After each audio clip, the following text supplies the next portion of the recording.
I went to the University of Calabar. Unknown to me, I just entered, not knowing that one of the judges of Supreme Court is one of those to be honored. The Senate President's wife was sitting, so I sat down. I told her like this. I said, Judge of Supreme Court. He said, man, this is alma mater, and he's been honored. I was also honored. The next thing I saw, the paper, that the justice escorted me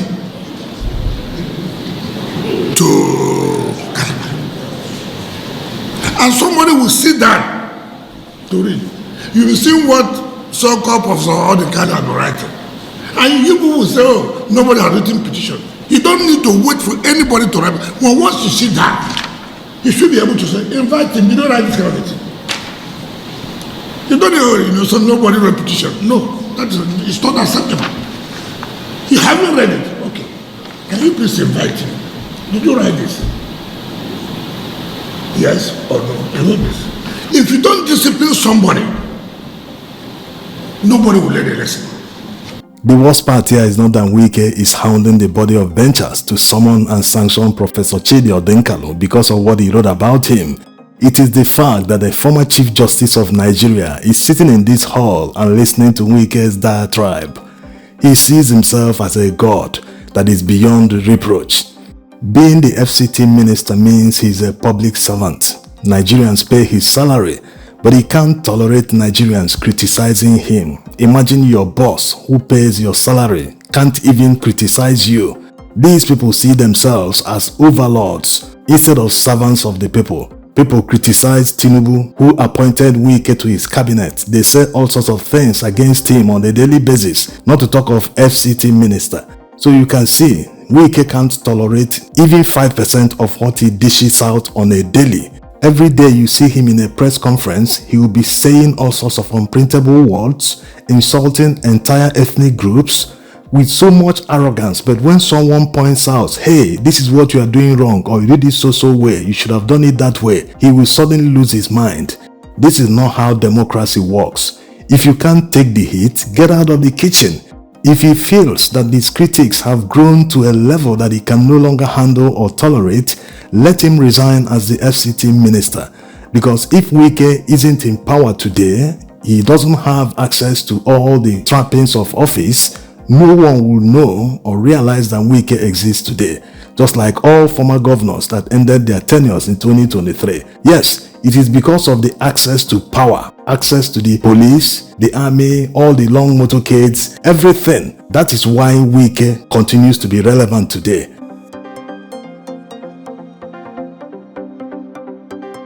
Now, let's see how Professor Chidi Odinkalu responded to Wike's order to the body of benchers to disrobe him. He made two short tweets on his verified X handle. This greedy glutton, Governor Wike, has consumed a lot of deadly alcohol again.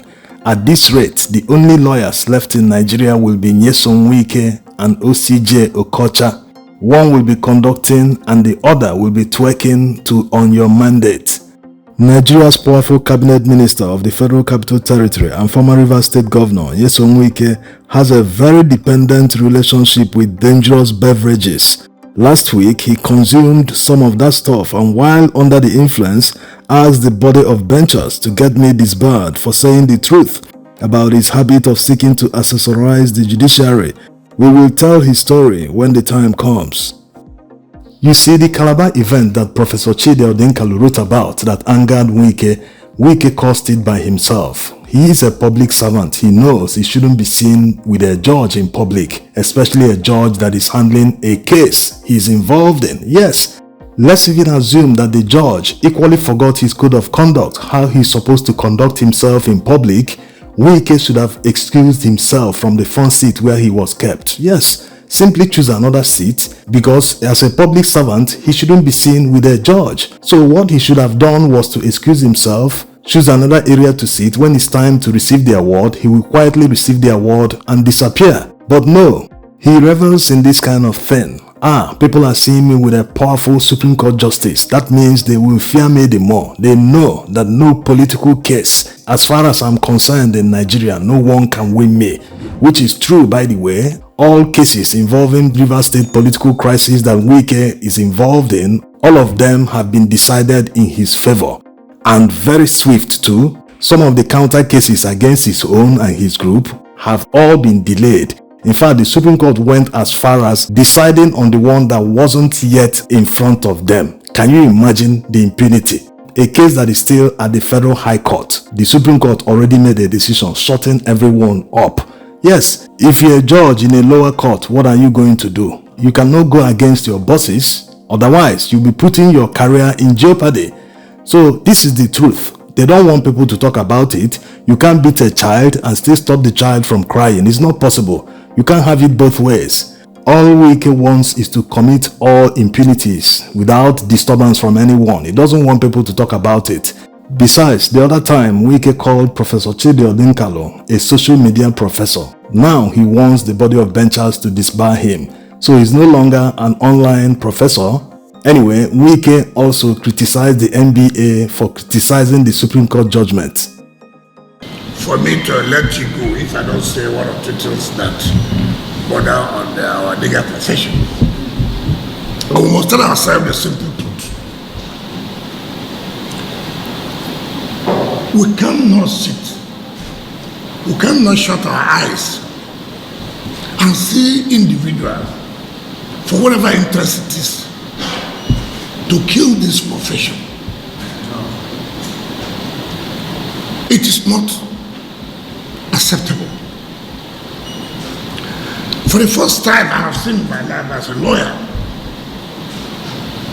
where NBA, it's unfortunate, where NBA as a body, without reading a judgment of the court, will come out to say the judgment of this judge is unconstitutional, is illegal. NBA as a body. This is not the first Supreme Court judgment that the NBA has criticized. The reason Wike is bothered about it is because it's a case that he's involved in. Besides, everyone, including all the lawyers in the NBA, have the right of free speech.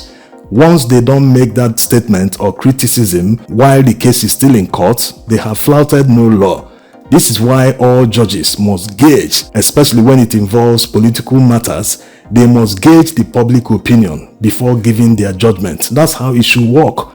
Because all these political decisions do not follow a particular rule. Yes, they just weigh options and decide on the matter. It's not like a criminal case. And talking about criminal cases, now it has been revealed that a minority judgment written by Justice Helen Ogunwumiju. Remember Sunday Jackson, the man that defended himself against an attacker in his farm in Adamawa State? Yes, the justices voted 4-1. The dissenting judgment is very interesting. In summary, the Honorable Justice raised 4 important points and ended up calling for clemency for Sunday Jackson. Number 1, she established that going by evidence that Sunday Jackson faced imminent danger. And you know what it means to face imminent danger. The human body is wired for survival. Once your brain senses danger, you must do what? You must protect yourself, either run away or grab anything that you use to defend yourself. You just have to lock into that protective survival mode. The Honorable Justice established that fact. Number 2, that he wasn't the aggressor.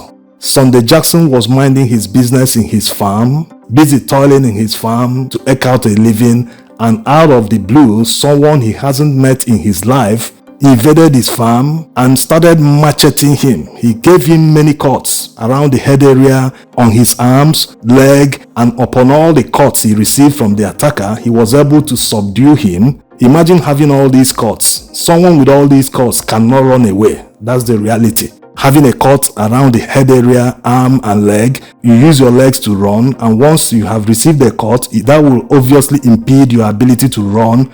So the justice established all these facts, which leads us to number 3. When someone is caught, he cannot run away. The justice established that there was no way he could retreat. Because imagine receiving all these kind of cuts. Maybe the person is even lying down. He cannot even stand up. But he was still able to overcome his attacker and stabbed him in the neck area. The person later succumbed to his wounds.